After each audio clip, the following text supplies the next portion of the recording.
Close your eyes. Take a slow breath in and let it out even more slowly than you took it in. Feel the weight of your body sinking into whatever surface is beneath you, your shoulders heavy, your hands open and still, the small muscles around your eyes releasing, the jaw unclenching, the breath slowing. Let the day go, all of it, whatever it held. Let it drift away like river water moving past you, carrying everything downstream, leaving you here, still in the quiet. Tonight, we are going to talk about the greatest civilization that ever existed. Not the most famous, not the one you learned about in school. Not Rome, not Greece, not Egypt, though all of those were extraordinary in their own ways. I mean the one that was larger than all of them combined.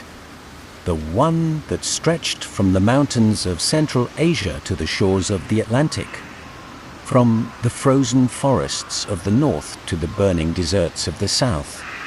The one that lasted not for centuries but for millennia.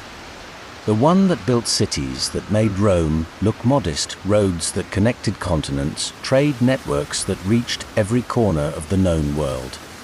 And the one that, at the very peak of its power and glory, at the moment when it seemed most permanent, most invincible, most certain to last forever, began to die. Not from outside, not from invasion or earthquake or plague, though all of those played their roles, from within, from the accumulated weight of its own complexity, from contradictions built into its very foundations that time and pressure eventually made impossible to ignore. This is the story of how the greatest thing humanity ever built came to its end. It is also, in its own quiet way, a story about us. About what we build and why. About what lasts and what doesn't. About the things we think are permanent and the slow, patient forces that eventually unmake them. Breathe slowly, let the images come gently, and let me take you back to the beginning of the greatest story ever told about human ambition and human fragility.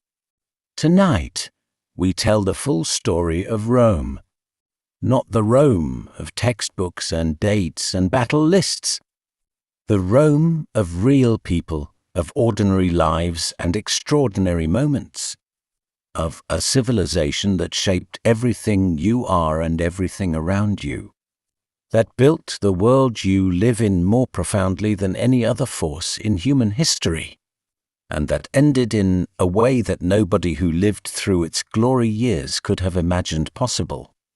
The greatest civilization that ever existed. And the end nobody saw coming, the beginning of everything. A village on 7 hills. Let me take you to a place. A specific place on a specific kind of day, a warm autumn morning, somewhere around 800 BC. You are standing on a hill. Not a dramatic hill, not a mountain peak or a commanding cliff, or modest hill, one of 7 that cluster together above a bend in a river in central Italy. The river is the Tiber, brown and wide and slow, winding through a flat plain before turning west toward the sea, perhaps 25 kilometers away. The hill beneath your feet is the Palatine, and on it, right now, there are huts. Simple, thatched, wooden huts, the homes of a farming community. Perhaps a few hundred people, scratching a living from the rich volcanic soil of the Italian peninsula. Nothing about this morning suggests that anything remarkable is happening here.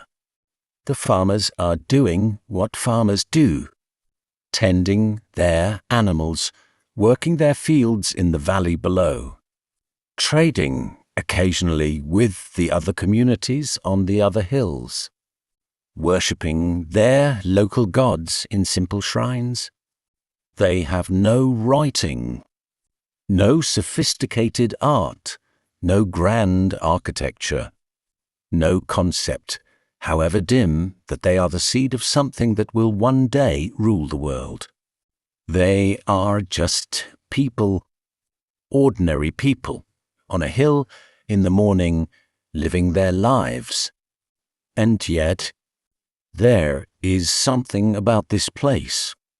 Something about the combination of geography and circumstance and human energy that will, over the next 8 centuries, transform this cluster of farming villages into the greatest city the ancient world ever knew, capital of an empire so vast, so enduring, so deeply woven into the fabric of human civilization, that we are still living in its shadow today. Rome began as nothing. That is perhaps the most important thing to understand about it. It began as nothing and became everything. The river and the location. The location mattered enormously, as it always does in the story of civilizations. The 7 hills of Rome sit at a point where the Tiber River narrows, and a small island, the Tiber Island, makes crossing relatively straightforward.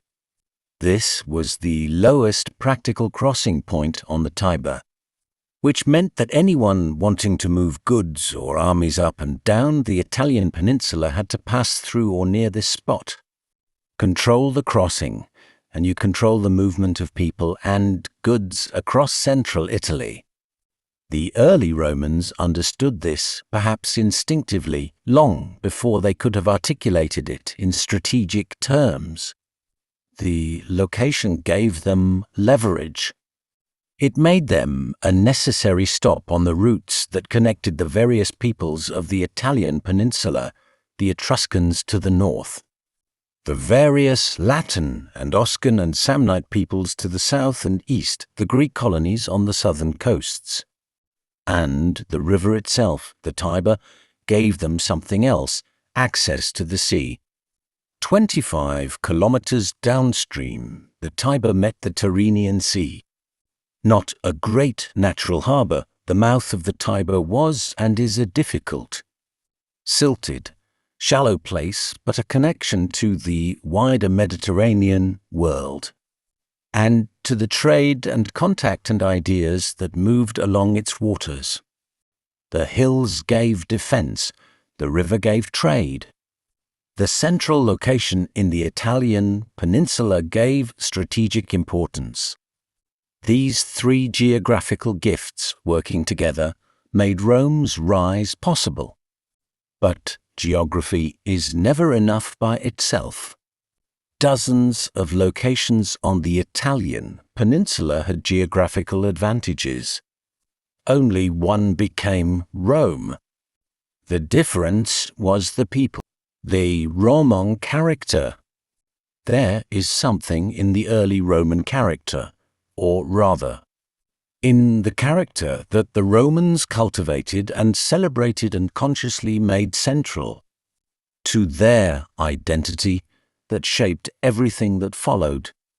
The Romans admired certain qualities above almost all others.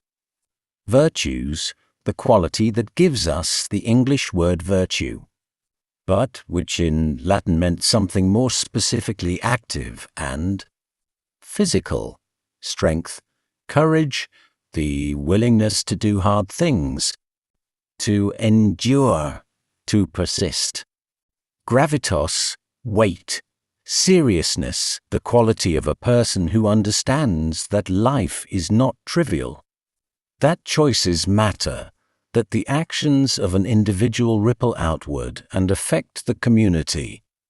Pietas, duty, not just to the gods, but to family, to community, to Rome itself. The recognition that the individual is embedded in a web of obligations that take precedence over personal desire, and perhaps most distinctively, a quality the Romans called disciplina, discipline, order, the willingness to subordinate the self to the system, to accept the constraints that collective life requires, to maintain structures and procedures and hierarchies even when it is inconvenient, even when it is painful. These were not just abstract values, they were practical ones.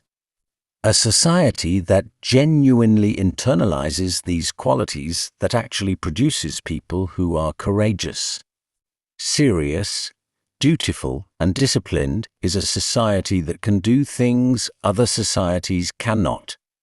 It can build armies that hold their formations under fire. It can maintain political institutions through crises that would destroy less disciplined societies. It can undertake the enormous long-term projects, roads, aqueducts, colonies, legal codes that compound over centuries into the infrastructure of civilization. The Romans were not born with these qualities. No people are it for them. Deliberately, insistently, across generations through education and story and ceremony and law.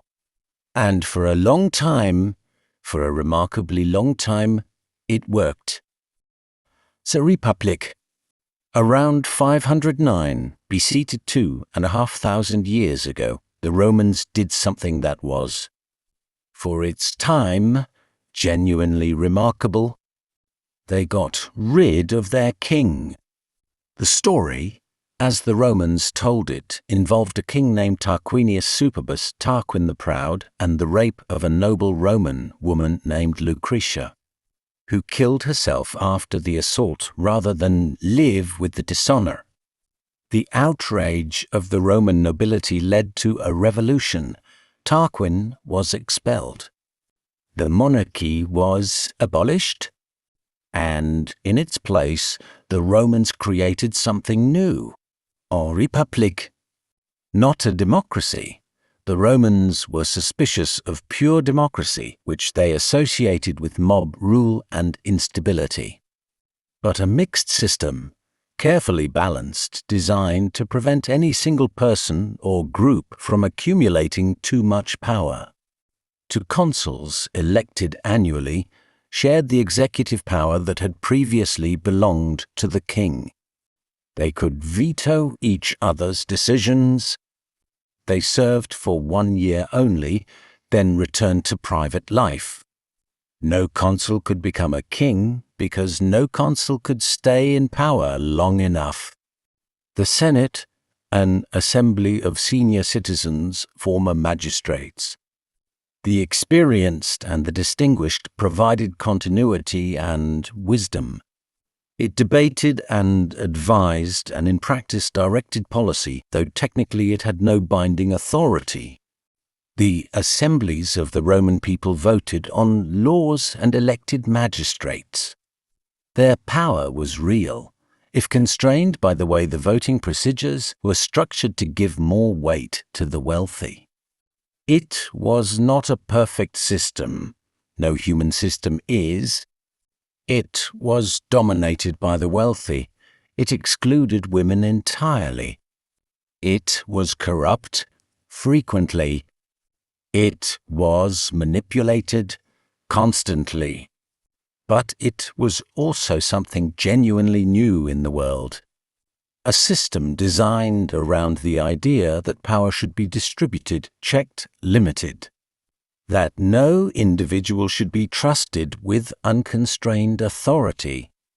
That institutions matter more than individuals.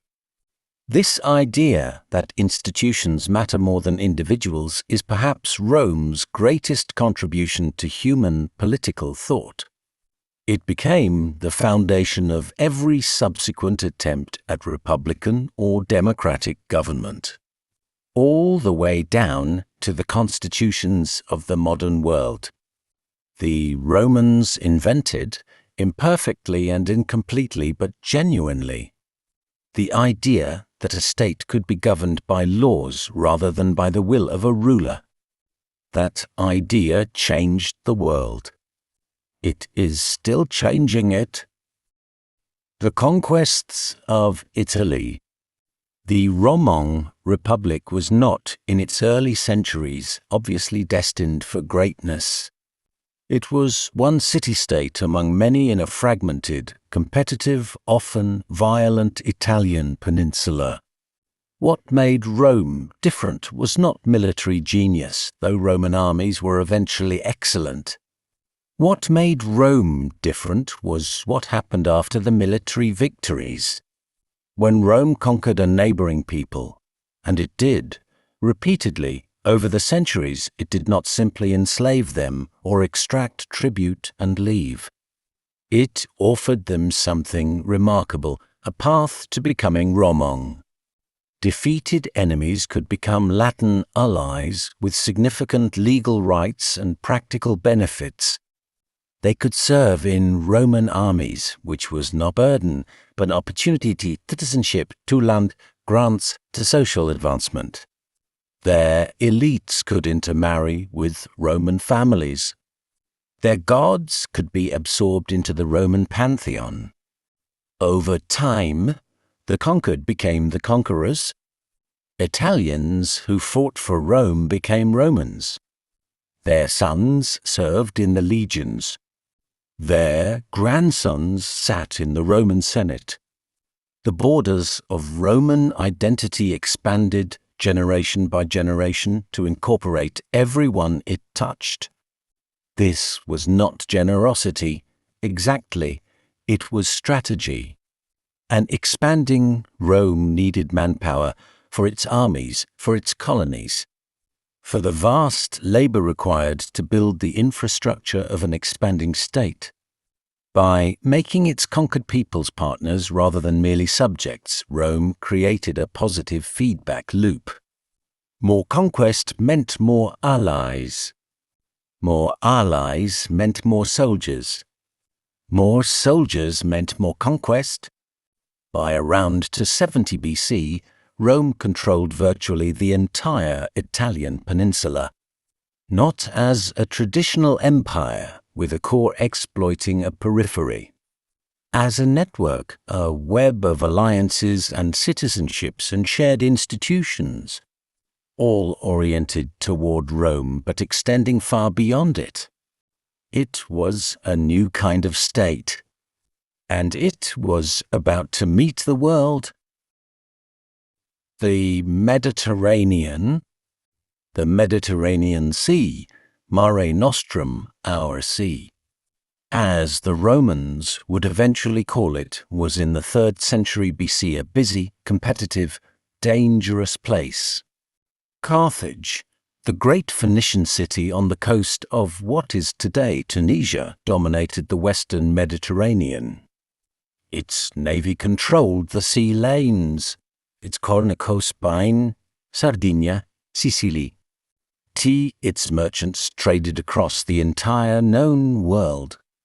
When Roman and Carthaginian interests collided in Sicily in 264 BC, the result was the First Punic War, a conflict that would last 23 years and transform both powers. Rome, in 264 BC, had no navy worth the name.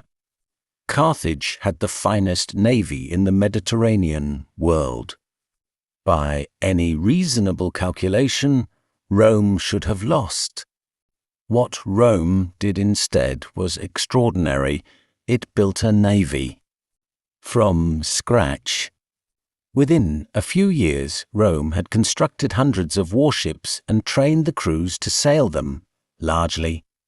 The ancient sources suggest by learning from the design of a captured Carthaginian vessel and then building copies. The Romans then invented a new naval tactic, the corvus, a boarding bridge that could be dropped onto an enemy vessel, turning a sea battle into something closer to a land battle where Roman soldiers' superior discipline gave them the advantage.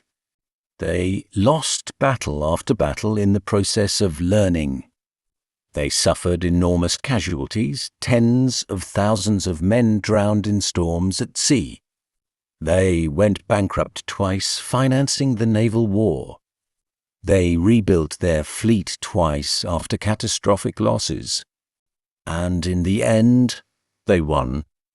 The First Punic War ended in 241 BC with Rome in control of Sicily, its first overseas province. The Western Mediterranean was opening.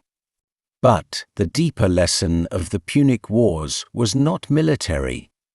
It was institutional. Rome could absorb catastrophic defeats and come back. It could suffer losses that would have broken other states and rebuild, not because Romans were individually tougher or braver than their enemies, but because the Roman state was structured in a way that allowed it to mobilize resources, sustain commitment, and maintain institutional continuity through disasters that would have destroyed less resilient political systems. The Republic was Rome's greatest military weapon. Its enemies never understood this. Hannibal? Of all the enemies Rome ever faced, none came closer to destroying it than Hannibal Barca. Hannibal was the son of a Carthaginian general. He grew up with a burning hatred of Rome. His father, the story goes, made him swear an oath of eternal enmity toward Rome before allowing him to join his first campaign. He was a military genius of the very first order, innovative, daring, brilliantly creative in his tactical thinking, and possessed of a personal charisma that inspired fanatical loyalty in his soldiers. In 218 BC, he did something that was considered impossible. He led an army of perhaps 40,000 soldiers, including, famously, war elephants from Spain through the south of France and across the Alps into Italy. The crossing of the Alps in late autumn was a catastrophe in human terms. Thousands of soldiers died from cold and falls and rockslides. Many of the elephants died. The army that descended into the Po Valley of northern Italy was a fraction of the force that had left Spain. But it was still an army, and in Hannibal's hands, even a diminished army was terrifying. What followed was the most devastating military campaign ever conducted on Italian soil. Hannibal crushed Roman army after Roman army at the Trebia River at Lake Trasimene. And then, in 216 BC, at Cannae, a battle that military historians still study as the most perfectly executed tactical destruction in recorded history. At Cannae, Hannibal destroyed a Roman army of perhaps 70,000 men in a single afternoon. The casualties were so enormous, perhaps 50,000. Roman soldiers killed in a few hours that the Senate ran out of the gold rings that Roman citizens of equestrian rank wore, because there were so many rings stripped from dead fingers on the battlefield. It should have ended Rome, but it didn't. No sitix to Hannibal. The Roman allies held. The Romang Senate, instead of seeking terms, recruited new legions, slaves were freed and armed. The treasury was emptied and refilled by voluntary donations from Roman citizens. And they changed their strategy. Instead of meeting Hannibal in pitched battle, which he consistently won, the Romans harassed him, cut his supply lines, besieged the cities that had defected to him, and waited. For 15 years, Hannibal roamed Italy, undefeated in battle and unable to end the war. Eventually, Rome took the war to Carthage itself. threatening the city with destruction until Hannibal was recalled to defend his homeland. At the Battle of Zama in 200 BC, Hannibal met his first defeat, at the hands of a young Roman general named Scipio, later called Africanus, who had studied Hannibal's own tactics and used them against him. Carthage surrendered. Rome was now the dominant power in the western Mediterranean, and the lesson of Hannibal was the same lesson as the lesson of the Punic Wars. Rome could not be broken. It could be hurt catastrophically. It could be bled almost to death. But the institutions held. The Republic bent and did not break. That resilience was Rome's true greatness, and its eventual loss would be Rome's true tragedy. The world conquered. In the 2 centuries that followed the defeat of Carthage, Rome conquered the world. Not quickly, not in a single campaign or under a single leader. Slowly, unevenly, often reluctantly, but inexorably. Greece fell, its city-states absorbed into the Roman sphere first as allies, then as subjects. The Macedonian kingdom that had once threatened to dominate the Mediterranean world was dismantled. The Seleucid Empire of the Middle East was pushed back and eventually subdued. Egypt, the last great Hellenistic kingdom, became a Roman province in 30 BC. Spain, Gaul, Britain, North Africa, Asia Minor, Syria, Palestine, the Rhine and Danube frontiers in the north. The Euphrates in the east. At its maximum extent under the Emperor Trajan in the early 2nd century AD. The Roman Empire encompassed approximately 5 million square kilometers of territory.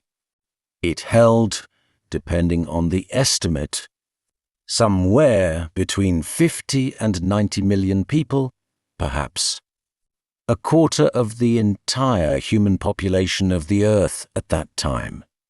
From Hadrian's Wall in northern Britain to the deserts of Mesopotamia, from the Rhine to the Sahara, from the Atlantic coast of Portugal to the borders of Persia. One state, one legal system, one currency, one language for administration and elite culture. One network of roads, over 80,000 kilometers of paved road, connecting every corner of the empire to every other corner. One system of values and institutions and shared cultural references that, imperfectly and incompletely but genuinely, created something like a common identity across an almost incomprehensibly vast territory. Mare Nostrum, our sea. The Romans meant it. The entire Mediterranean, every shore, every island, every port, was Roman. The sea itself was a Roman lake, its surface covered with Roman merchant ships carrying grain from Egypt and wine from Gaul and olive, oil from Spain and silk from China, and every luxury and necessity imaginable to every corner of the empire. It was the greatest achievement of political organization in the history of the ancient world, possibly in the history of any world. The height of glory. What Rome built. Let me take you to Rome itself at its peak. In the 2nd century AD, under the Emperor Hadrian or Marcus Aurelius, the period that the historian Edward Gibbon called, in a famous passage, the period in the history of the world during which the condition of the human race was most happy and prosperous. The city of Rome at this moment hold people. It is the largest city in the Western world, larger than any city that will exist in Europe for another. 1,000 years after its fall. It is an extraordinary place. Walk its streets, crowded, noisy, smelling of food and animals and humanity packed into dense urban space, and you pass through a landscape of staggering architectural ambition. The Forum, the civic heart of the city, is surrounded by temples and basilicas and administrative buildings of marble and bronze and gilded stone, accumulated over centuries of building and rebuilding, each generation adding its monuments to the ones that came before. The Temple of Jupiter on the Capitoline Hill, the Temple of Saturn, the great Basilica Julia, where Roman law was practiced every day in proceedings that were the direct ancestors of every legal system in the Western world. The Colosseum, the Flavian amphitheatre, rising enormous above the surrounding buildings, capable of seating 50,000 spectators. Its complex system of underground passages and elevators able to raise wild animals and scenery from the basement to the arena floor.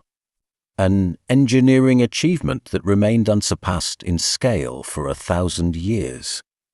The Pantheon, the temple to all the gods, its great dome spanning 43 meters.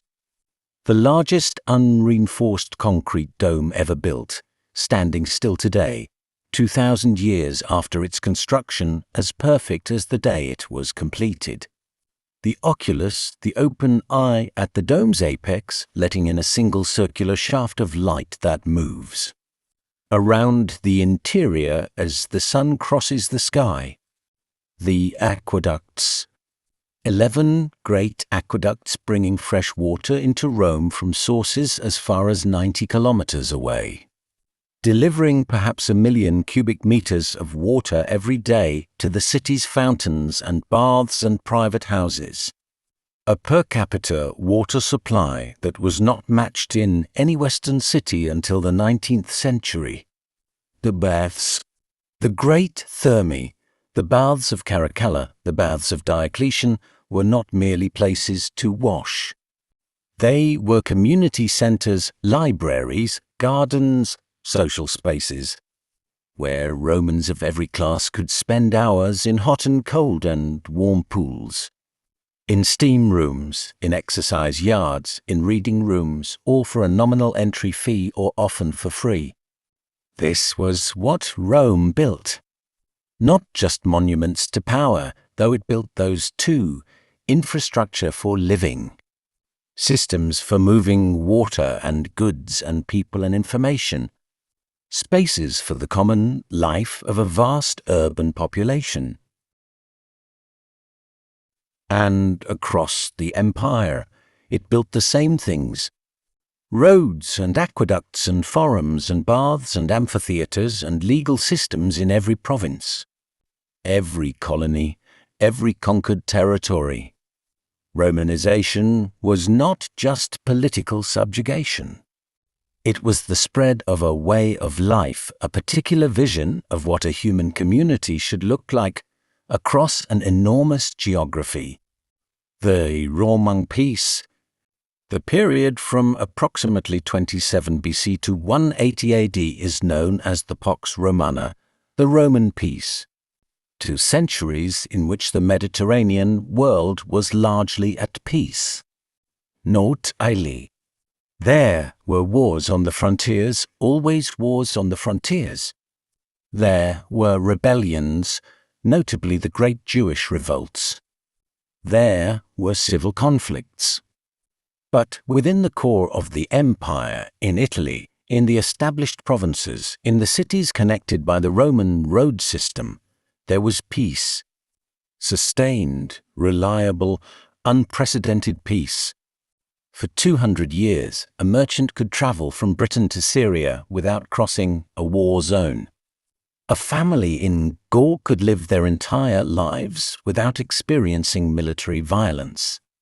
A philosopher in Athens could correspond with a scholar in Alexandria and a lawyer in Carthage. Their letters carried reliably by the Roman postal system, their ideas moving freely across the civilized world. This was something new. The ancient world had always been characterized by endemic warfare, city-states fighting each other, kingdoms expanding and contracting, populations displaced and enslaved on a regular basis. The Pax Romana interrupted this pattern, for centuries across an area home to tens of millions of people. The consequences were profound. Trade flourished as never before. Agricultural productivity increased as farmland was no longer regularly devastated by passing armies. Urban populations grew. Cultural exchange intensified. Ideas and art and religious traditions moved freely along the Roman roads. The Roman peace was not perfect. Roman rule was often brutal. Slavery was fundamental to the Roman economy and millions lived in bondage. The provinces were taxed heavily. Justice was not equally available to all. But the Pax Romana was real, and its reality, to centuries of relative stability across the ancient world's largest political unit, allowed human civilization to flourish in ways it had never flourished before. The Great Library of Alexandria was a Roman institution in its most productive period. The medical writings of Galen, the philosophical synthesis of Marcus Aurelius, the engineering manuals of Vitruvius, the legal texts that would form the foundation of European law for 2,000 years. All of this happened in the peace, in the extraordinary, improbable, unprecedented peace that Rome built and for 2 centuries maintained. The people who made it work. Let me bring you closer, down from the level of empires and centuries to the level of people. Ordinary people living ordinary lives in the extraordinary world that Rome had created. A grain farmer in North Africa, in what is today Tunisia, working land that his family has farmed for 3 generations since the Roman colonization. His farm is modest but productive. He pays his taxes. He sells his surplus grain to the merchants who ship it across the Mediterranean to feed the city of Rome. He has never seen Rome. He probably never will. But Rome is present in his life constantly in the road that runs past his farm. In the town 10 kilometers away with its forum and its baths and its Roman magistrates. In the coins he uses for commerce that bear the face of an emperor he will never meet. A freedman, in Rome itself, a former slave, born in Greece, Persia as a boy, educated by his owner, eventually given his freedom in middle age. He runs a small shop selling imported goods. He has Roman citizenship. His children, born free, will be fully Roman in every legal sense. He attends the games at the Colosseum. He uses the public baths. He participates, modestly but genuinely, in the common life of the city. A legionary soldier on the Rhine frontier, born in Spain, recruited at 18, now in his 12th year of service. He has fought in 2 campaigns. He has helped build a road and a fort and a bridge. He speaks Latin with a Spanish accent and knows a few words of Germanic from trading with the locals across the river. In 6 years, when his service ends, he will receive a land grant and citizenship for his family. He will settle near where he has served, in a Roman colony. And his grandchildren will be Germans who consider themselves entirely Roman. These 3 people, the Tunisian farmer, the Greek freedman, the Spanish soldier, have almost nothing in common in terms of origin, language, or culture, but they share a civilization. A set of institutions, laws, infrastructure, and cultural references that makes them, in the most important practical sense, members of the same world. This is what Rome was. Not a single culture imposed by force, but a framework, a remarkably flexible, remarkably durable framework, within which an enormous diversity of peoples could live and trade and argue and create. It was the most successful experiment in multicultural political organization the ancient world ever produced. The cracks begin, the seeds of decline. Nothing lasts forever. And the greatness of Rome contained within itself the seeds of its eventual undoing. This is not a tragic irony imposed by later observers. The Romans themselves felt it. The best of them, the most thoughtful of them, worried about it throughout the Republic and into the Empire, the decline of Roman virtue, the corrupting effects of wealth and luxury, the erosion of the discipliner that had made Rome great. Were they right to worry? In the specific terms they used the moral language of virtue and corruption, perhaps not entirely. But they were pointing at something real. The Republic, the great institutional achievement of Roman civilization, was dying by the 1st century BC, not murdered in a single moment, but slowly undermined by forces that the institutional framework was not designed to handle. The conquest of the Mediterranean had produced enormous wealth, and enormous wealth flowing into Rome created political problems that the Republic's institutions could not solve. The great landowners bought up the small farms of soldiers who had been away on long campaigns. The dispossessed farmers, unable to compete with the slave labor that the conquests had made cheaply available, drifted into Rome's growing urban masses. The traditional Roman citizen farmer, the backbone of the Republic. The virtuous, independent smallholder who farmed his own land and served in the legions was disappearing. And the armies, no longer made up of citizen farmers with an independent stake in Roman society, became increasingly loyal to their generals rather than to the Senate or the Republic. A general who promised his soldiers land and pay at the end of their service had a hold on them that no abstract allegiance to republican institutions could match.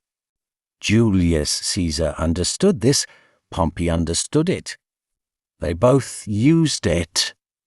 The result was civil war. The end of the Republic.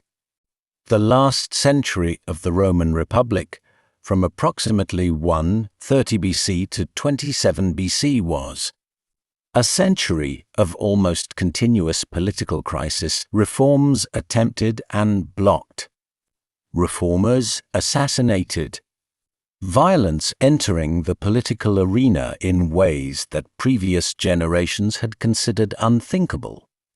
The Gracchi brothers, Tiberius and Gaius, who tried to address the land inequality problem and were killed by their political opponents. Tiberius beaten to death by senators with the legs of benches. The precedent of political murder, once established, spread. Sulla, who marched his legions on Rome itself, something no Roman general had ever done before.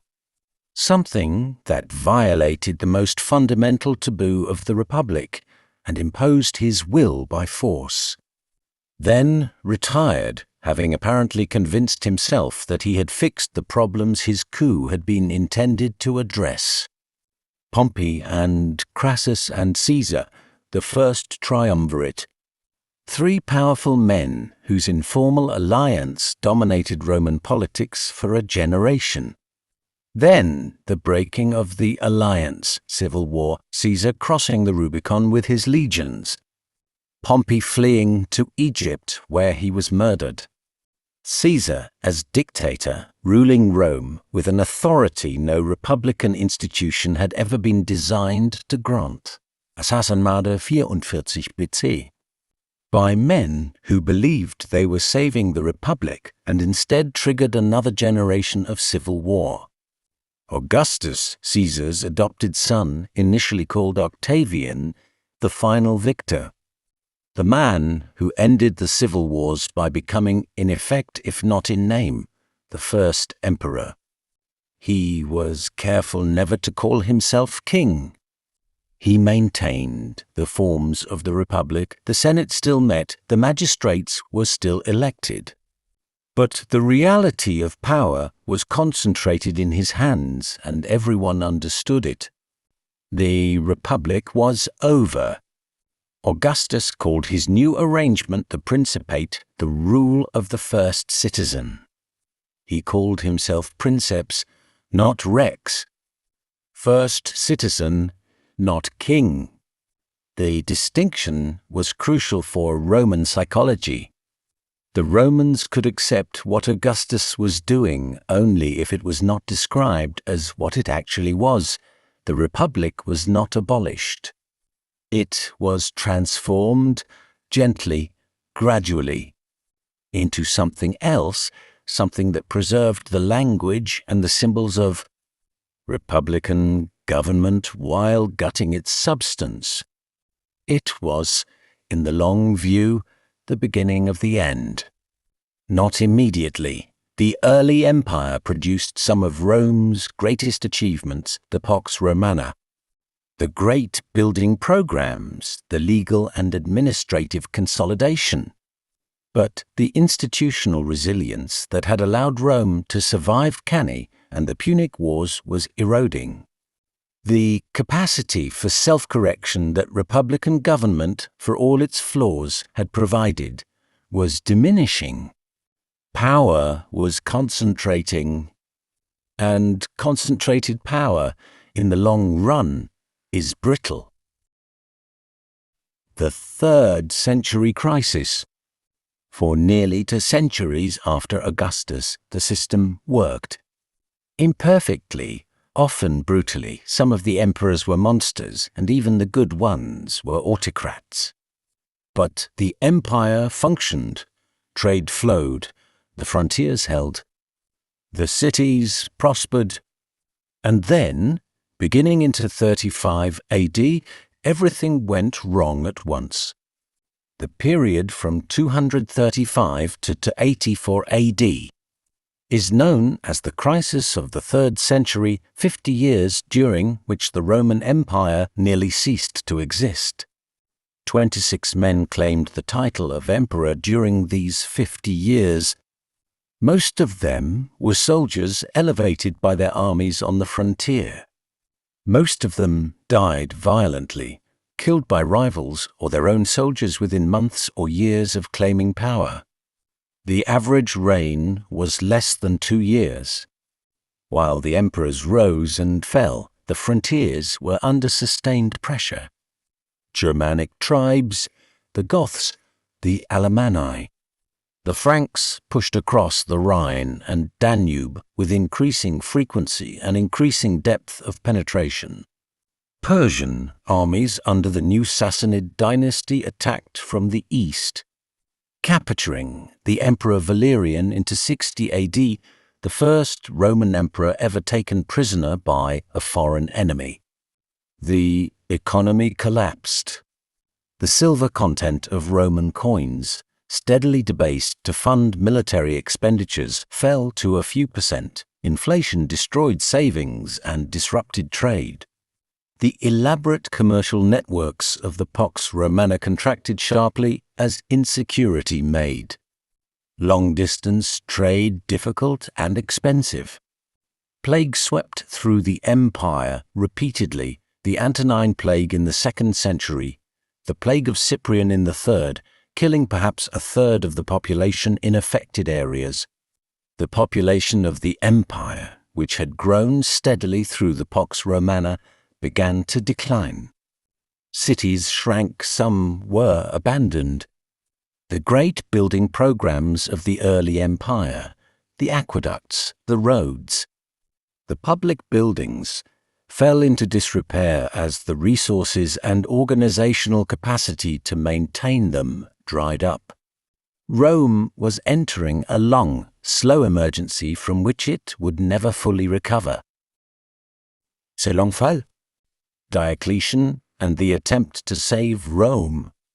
In 284 AD, a soldier named Diocletian became emperor. He was a capable, energetic, ruthless man who understood that the Roman state was in crisis and needed radical reform. What he created was, in many ways, a new kind of Rome. He reorganized the army, increasing its size and dividing it into mobile field forces and frontier garrison troops. He reformed the tax system, creating a more systematic method of assessment and collection. He rebuilt the bureaucracy, creating a larger and more professionalized administrative apparatus. And he divided the empire. Not permanently, not formally, the fiction of a single unified empire was maintained. But practically, he created a system of co-emperors, 2 Augusti and 2 Caesars, ruling different parts of the empire simultaneously. The tetrarchy, he called it the rule of 4. It was a practical solution to an impossible problem. The empire was too large and the threats too numerous for a single ruler to manage. By dividing responsibility, Diocletian hoped to make the system manageable. For a while, it worked. But the tetrarchy could not survive the retirement of Diocletian in 305 AD within a few years. The four-way system had dissolved into civil war as the co-emperors fought each other for sole power. From that civil war, a single victor emerged, Constantine.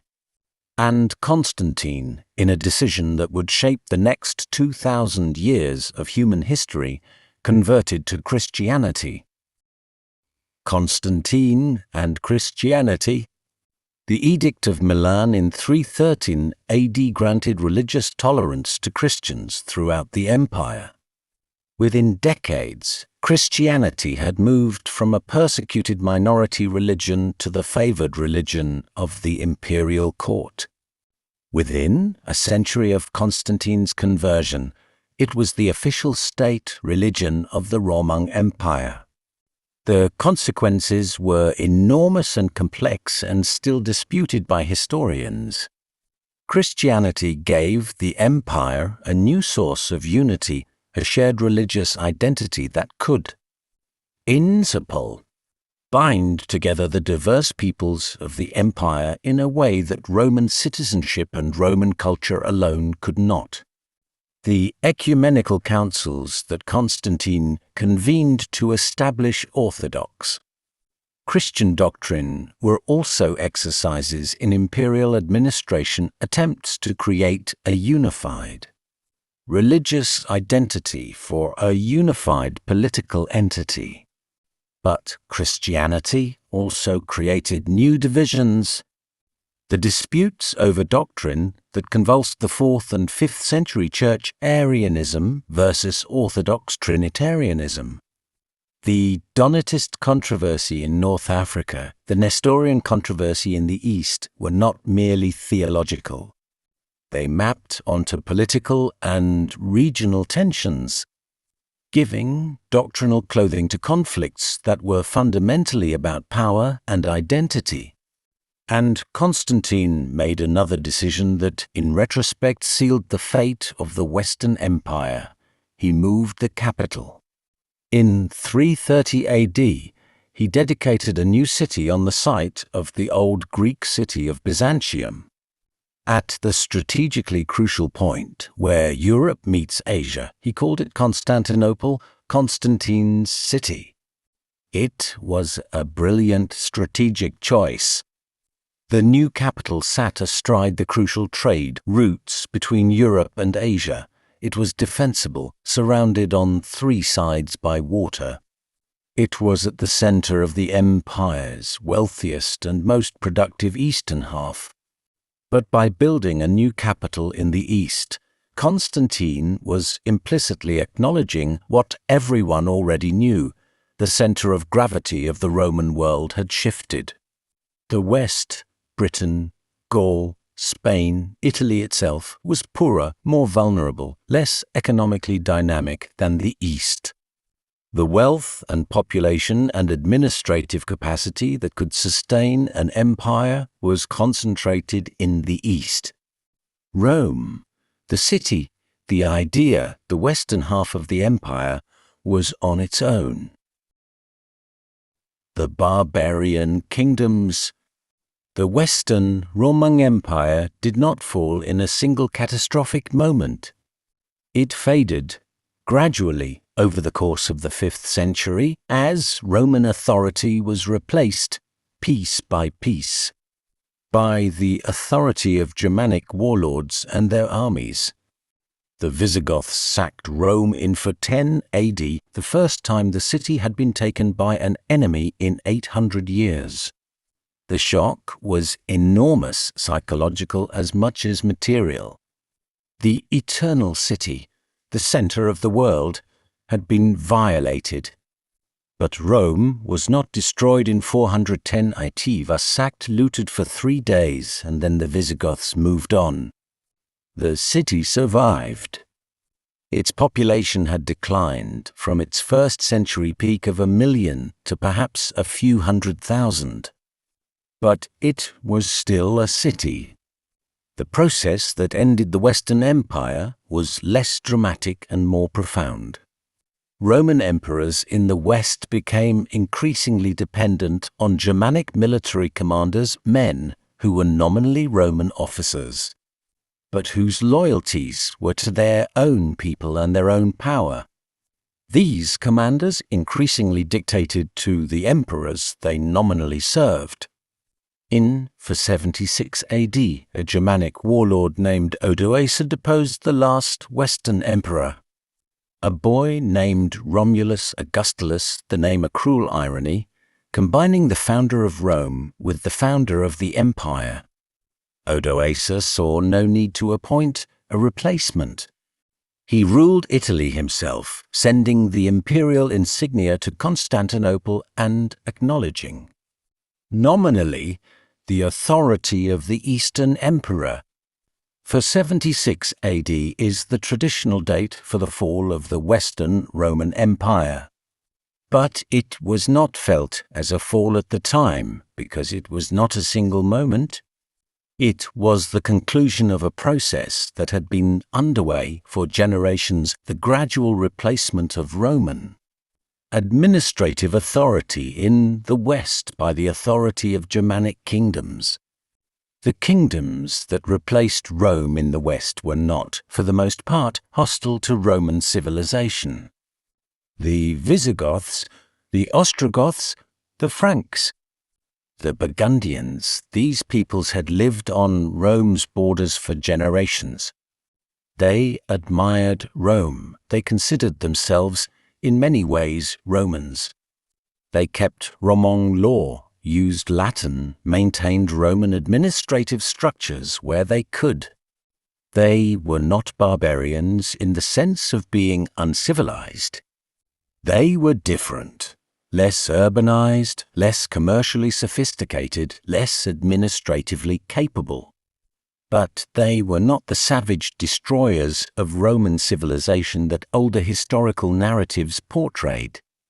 The civilization of Rome did not disappear in 476 AD. It transformed into the kingdoms of early medieval Europe, into the Catholic Church, which preserved Latin language and Roman legal traditions and classical learning through the centuries that followed, into the Byzantine Empire in the East, which continued for another 1,000 years, calling itself Roman to the end.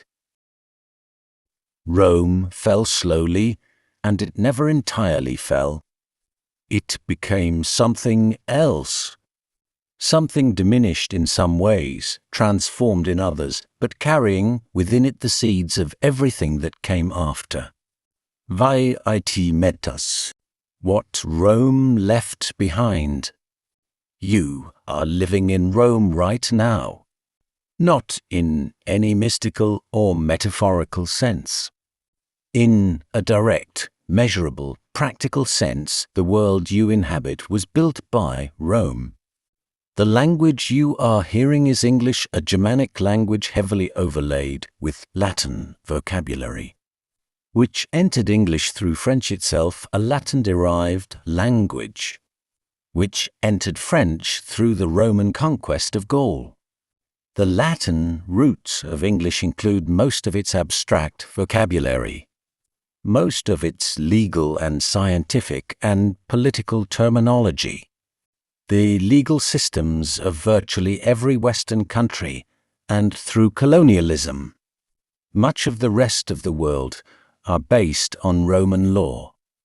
The concepts of contract, property, inheritance, criminal procedure, the rights of citizens, all of these were developed and systematized by Roman jurists and transmitted through the medieval church and Renaissance humanism to the modern world.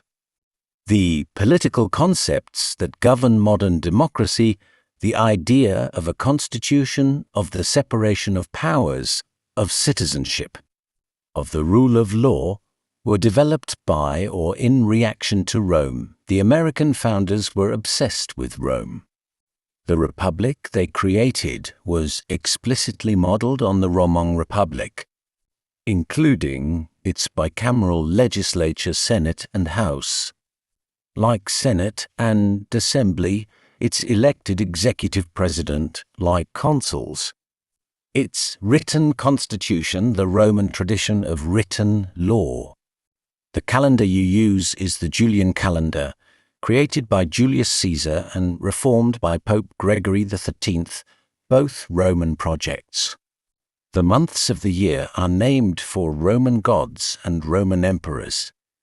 January for Janus, March for Mars, July for Julius Caesar, August for Augustus. Say roads.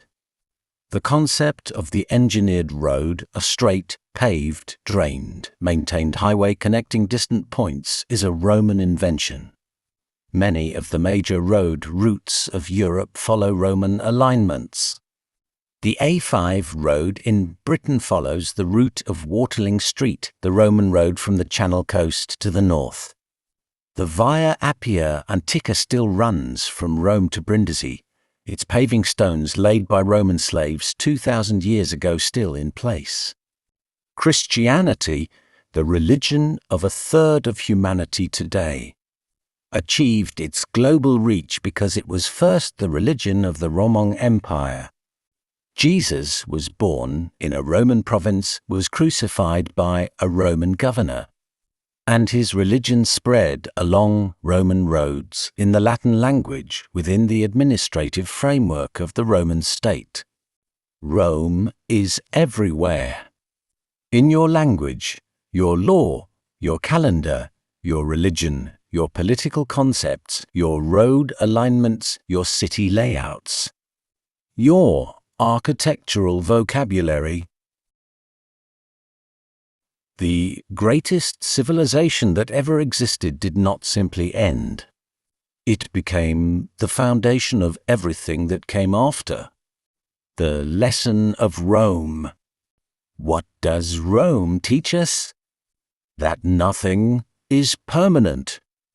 That the most powerful, most sophisticated, most enduring human constructions are still subject to time and change and the slow erosion of the forces that created them. That institutions matter more than individuals, but that institutions, too, are mortal. That the qualities that make a civilization great, discipline, adaptability, the capacity to incorporate and transform can, over time, be undermined from within as well as without. that decline is rarely dramatic and rarely sudden. It is usually slow, usually incremental, usually visible only in retrospect, because at each individual step the decline seems manageable, temporary, reversible, and that what falls does not simply disappear. It transforms. It becomes something else. The energy and achievement and accumulated wisdom of a great civilization do not vanish when the political structure that embodied them collapses. They flow into what comes next. Rome became medieval Europe. Medieval Europe became the Renaissance became the modern world. And the modern world is inconceivable without Rome. This is perhaps the most comforting thought in all of history. Nothing truly great is ever entirely lost. It changes form. It diffuses. It becomes invisible because it becomes everything, absorbed so thoroughly into the world that comes after, that it can no longer be distinguished from the background. Rome is invisible to us because it is everywhere. Let Rome settle in you now, gently, like dust settling in still air. Let the images come softly and let them go. The 7 hills in the morning light, the farming village that had no idea what it would become. The legions in their formations holding the line at Cannae when everything seemed lost. The great dome of the Pantheon, its circular oculus open to the sky. A shaft of light moving slowly around the interior as the world turns. The aqueducts carrying their water across the landscape. The roads running straight and true across mountains and deserts and forests. Connecting 1,000,000 square kilometers of human life.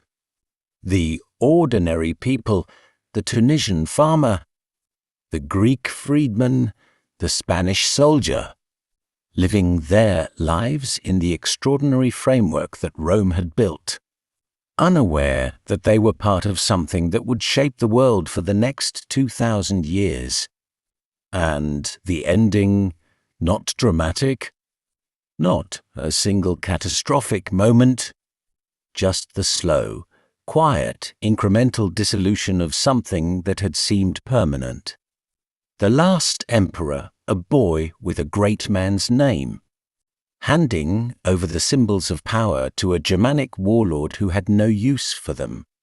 And then, not nothing, not silence, something new growing in the ruins, the church, the kingdoms, the slow accumulation of new forms of life in the fertile soil that Rome had left behind. Nothing truly great ends. It transforms.